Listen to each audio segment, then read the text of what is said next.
At the beginning of this year, a document started circulating online about MiniToon, the developer behind Piggy. The document contained allegations to old DMs from 2018 between MiniToons and a 13-year-old girl he met on Roblox. It included messages showing that MiniToon was in a relationship with her, engaged in inappropriate roleplay, fantasized about kissing, licking, and even sleeping with her, discussed meeting up in real life, frequently talked about marriage and adopting kids, and overall acted in an alarmingly flirtatious manner. Since then, for about a month now, the situation has been under review by numerous individuals. However, about a week ago, a reckless document was released in which accused MiniToons directly of being a g***er. Due to this document and the unusual formatting of the message archives, many people came to the misinformed idea that the chat messages of MiniToon and the 13-year-old were fake. However, this is not the case. I was involved in reviewing the situation back in January when it first surfaced, and after seeing how much misinformation has been spreading since then, I think it's important to give more clarity to the whole situation. This video is going to break down everything, the messages I personally reviewed and MiniToon's response, so you could form your own opinion based on the full context. Before we go any further, let's establish something very important. The ages being discussed here are 16 and 13 at the time these messages were sent. This is not a case involving an adult and a child. It was two minors 3 years apart. That detail is extremely important because people are just throwing around very extreme labels. That being said, just because something isn't criminal doesn't automatically make it appropriate or morally correct, and that's where the situation becomes more complicated. Before getting into all of that, I want to explain how this all began in my involvement. Back in January, I was contacted by multiple people about this situation. The claim being made was that MiniToon had groomed a minor. I instantly asked to be put in contact directly with the person involved so I could review everything firsthand. I also invited some other creators who had experience with major situations like these for their input. We got on a voice call where the alleged victim screen shared the full mobile message history of their Discord DMs. There were roughly 6,000 messages between them, but before I even started reading through the content, I wanted to verify that the account was legitimate, and on recording, I had them copy the user ID of the account shown in the messages. That user ID matched the MiniToons account connected to the official Piggy Discord server. Additionally, the linked social media accounts also align with MiniToon's verified profiles. In addition to that, there were Robux transactions sent from his main account to the girl, and those transactions tied directly back to MiniToon's confirmed Roblox account. Based on those identifiers, there was no indication that this was fake or an impersonation account. The messages I reviewed were connected to the real MiniToon's account. The reason I'm clarifying this up front is because one of the biggest claims circulating right now is that the DMs were fabricated. From what I personally reviewed, there is no evidence supporting that claim. Now, back in 2018, before Piggy was even released, the alleged victim, who we're going to refer to as Purple for the sake of protecting her identity, says she came across MiniToons through one of his SCP-themed Roblox projects and his interest in Half-Life related games. For the first couple days, the conversation appeared relatively normal. They mostly talked about games, shared interests, and briefly touched on historical topics, including discussions involving World War II and some other global issues. At this point, based on the archive, nothing immediately stands out as inappropriate. About 3 days into them talking, before either of them had revealed their ages yet, MiniToon offered to give Purple Robux. At this point, the conversation was still centered around games and general life topics, so some people might find that unusual given how little they knew each other, but there wasn't anything explicitly inappropriate attached to it by that time. Later that same day, the topic of age finally comes up. MiniToon says he's 16, Purple responds saying that she's 13. After that, the tone remains mostly emotional and supportive, and there are compliments about personality, comments about being kind, and repeated reassurance that it's what's on the inside that matters. None of it is explicit at this stage yet, but it does start to feel more personal considering they'd only known each other for a few days. The first moment that really stands out is when MiniToon says, "I just hope you aren't too worried about talking to someone as old as me," immediately after learning she was 13. That line is kind of important because it shows he was fully aware of the age difference at that moment and understood that it could make the dynamic uncomfortable or inappropriate. The conversation then continued for hours, and during that time it becomes noticeably more intimate in tone. They began talking about past relationships, heartbreak, clinginess, loyalty, and emotional vulnerability. MiniToon discusses being cheated on in the past and says he wouldn't do bad stuff until he was married and wanted a child. He also mentions identifying as demisexual. Now at this point, the way they speak shifts away from just casual gaming talk and more into a relationship style conversation. And I'm not gonna lie, I mean, this is kinda weird just from the fact they only met like 3 to 4 days ago at this point. As the night went on, they began exchanging comments about appearance. MiniToon asks if she wants to see what he looks like and sends photos of himself. When Purple shares a selfie of herself in response, he compliments her, saying things like, "Look at those beautiful eyes," and "You look adorable." None of these messages are graphic or explicit, but they clearly are flirtatious in tone. and they're happening immediately after both of them acknowledge that they were 16 and 13. That's where the dynamic starts to feel a little bit different from just a simple friendly conversation. What's also important to mention is that the interaction didn't stay limited to text messages. According to the archive, at this point, MiniToon started a voice call at 5 in the morning, and Discord logs show that the call lasted for over 8 hours. Based on the timestamps, it appears both of them had their sleep schedules flipped and that they were messaging throughout the night, and at some point during the day, they remained connected in a call while both were asleep. At one point, MiniToon says, "just casually listening to me sleep," suggesting that the call stayed active while he was asleep and that Purple was listening to him. Again, there's nothing explicit taking place in the logs, but it does show how quickly the dynamic escalated from casually talking and about shared interests a few days prior to spending nearly an entire night messaging and then sleeping on call for hours the same day the age difference was acknowledged. During that same time frame, there were also repeated discussions about Robux. MiniToon encouraged her to join his CB group so he could send Robux to her through it, and this is important from the verification standpoint. The Robux transaction shown in the archive link directly back to the CB group owned by MiniToon's verified Roblox account. The ownership of that group is publicly traceable, and the transactions originate from that account. That's one of the ways the authenticity of these logs were confirmed. After they both woke up later that day, the tone didn't really cool down and it actually only got worse. MiniToon offered to send her more Robux, and he even offered to give Robux to her little sister through the CB group he owns on Roblox. Again, not criminal on its own, but unusually generous for him to shower her with gifts for someone he'd only known for 4 days at this point. From there, instead of reading every message out loud, I'm just going to put the screenshots on screen so you can see them for yourself. What you'll notice is a clear pattern. The language becomes increasingly romantic and emotionally intense, and there are repeated compliments about her voice, her personality, and her character. He begins describing her as someone who melts his heart, calling her a sweetheart, and even introducing light roleplay elements into the conversation. As the night went on, it escalated even further. You'll see messages where he compares her to oxygen and he can't live without her, calls her an angel, says she colors every breath he breathes, and talks about how meaningful she is to him. Now, obviously none of these messages are explicit in a graphic sense, but they are deeply romantic in tone, and they are examples of love bombing, and they're directed at a 13-year-old on the following day he acknowledged the age difference. That's what makes the situation a bit complicated, because if you isolate one message, it might look like some awkward teenage affection, but when you stack them together, rapid emotional attachment, grand romantic language, love bombing, extended private calls, showering of gifts, the overall dynamic starts to feel very intense for something that began a week prior at this point. The following day, the dynamic shifts again, this time into something more emotionally serious. Purple begins talking about issues at home. She says her parents yell at her, make fun of her, and that at some point she feels suicidal. She talks about being depressed and struggling mentally. At one point, she says her family laughs at her and opens up about extremely serious personal problems. MiniToon responded by trying to comfort her. In the screenshot, you could see him repeatedly reassuring her, calling her perfect, saying that she has no flaws in his eyes, and he tells her she's beautiful, kind, compassionate, and caring. He insists that things will be better from now on. On the surface, this looks like support, but this is also where the dynamic becomes more complex. When someone in a vulnerable state is met with intense reassurance, constant praise, and positioning as the one person who truly understands them, it could start to build emotional dependency.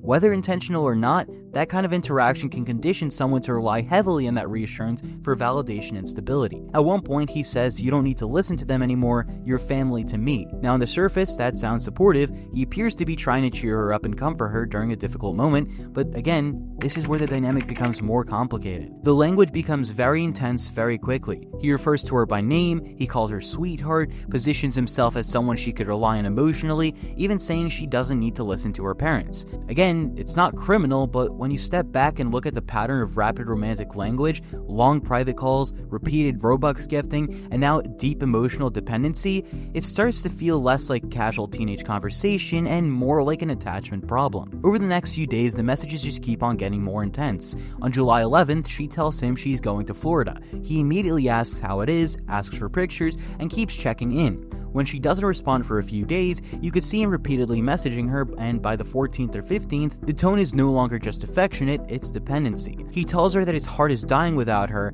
he says that he can't get her out of his head, he says that he misses her voice. He asks when she'll be home, and he apologizes for being clingy and annoying. And then it escalates again, and they began full-on romantic roleplay. You could see in the screenshots it starts with, "kisses your cheek," hugs you, blushes, and then progresses into kisses your lips taste good, and repeated kissing back and forth. It becomes romantic roleplay with there being pages of it. And remember, this is after the age reveal. He knows she's 13. Now, legally speaking, both are minors. There's no crime being shown in these specific messages, but morally and from a maturity standpoint, it raises a couple questions. A 16-year-old engaging in this type of intense romantic and describing physical roleplay with a 13-year-old he at this point met only a week ago, while also building emotional dependency and offering gifts, it's really uncomfortable to read stuff like this. And from this point forward, over the next couple of weeks, the roleplay doesn't slow down and only gets worse. What starts off looking like basic Discord cringe affection, like kisses your cheek, hugs you, blushes,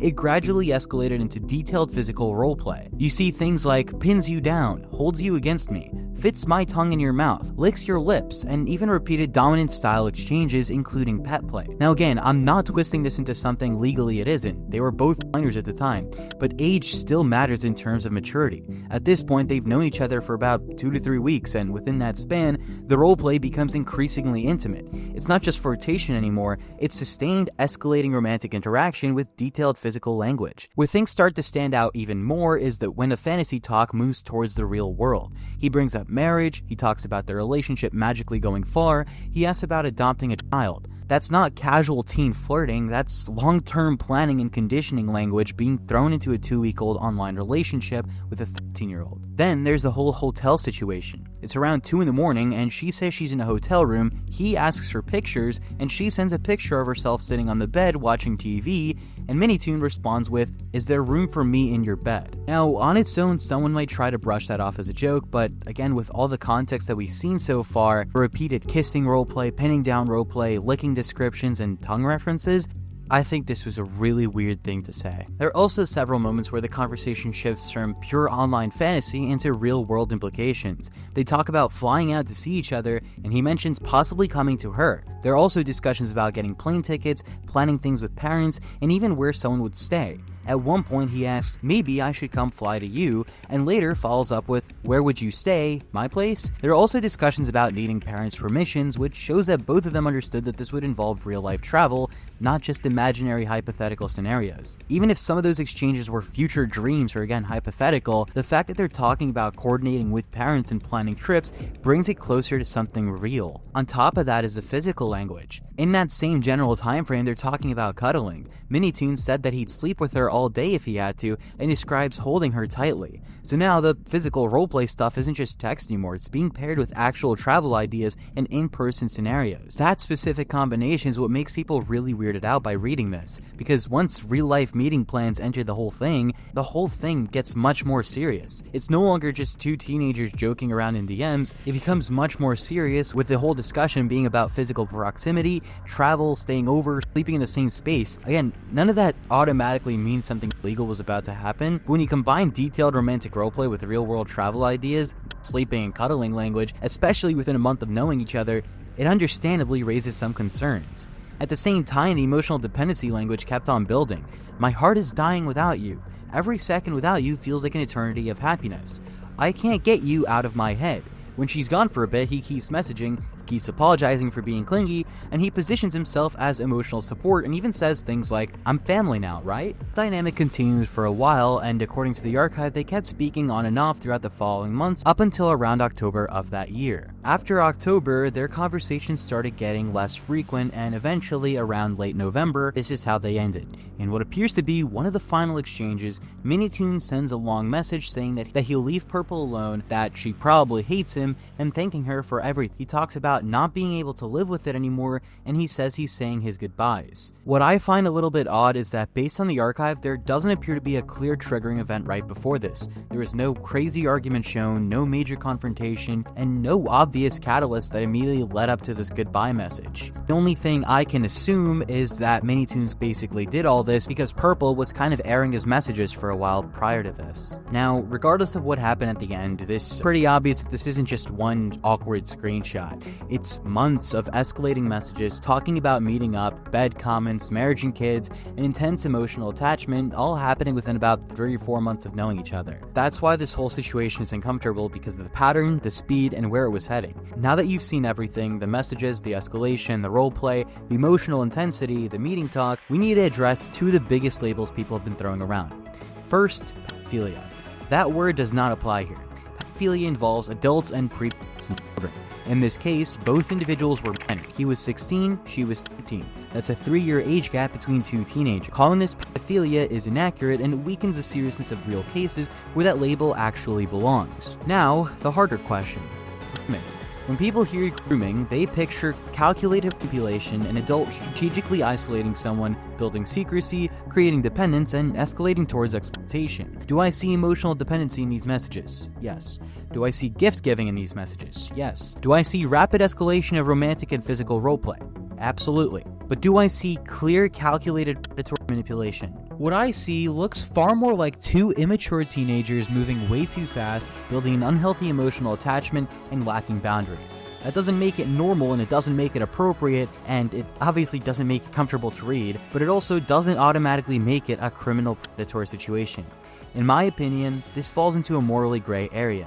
There's a maturity gap, questionable judgment, there's emotional intensity that never should have escalated the way it did, but there isn't evidence here of a grown adult targeting a child or running a calculated predatory operation. I'm not a lawyer, and I'm not a psychiatrist, and I'm not a psychologist, but based on everything shown, I would define this as an unhealthy, boundary-crossing teenage relationship dynamic, not pedophilia, and not definitive criminal grooming. And I think it's important that we call things what they are without exaggerating them into something they're not. You could still criticize the behavior, you could say something was inappropriate, and you could definitely say that it made you uncomfortable, but the accuracy of everything matters more, and that's the full context. Now, later on in February, a new document began circulating around, and the accusations were intensified. MiniToon ended up making a public statement addressing the situation. In his first post, he strongly denies the allegations of grooming and being a predator, calling them entirely incorrect and defamatory.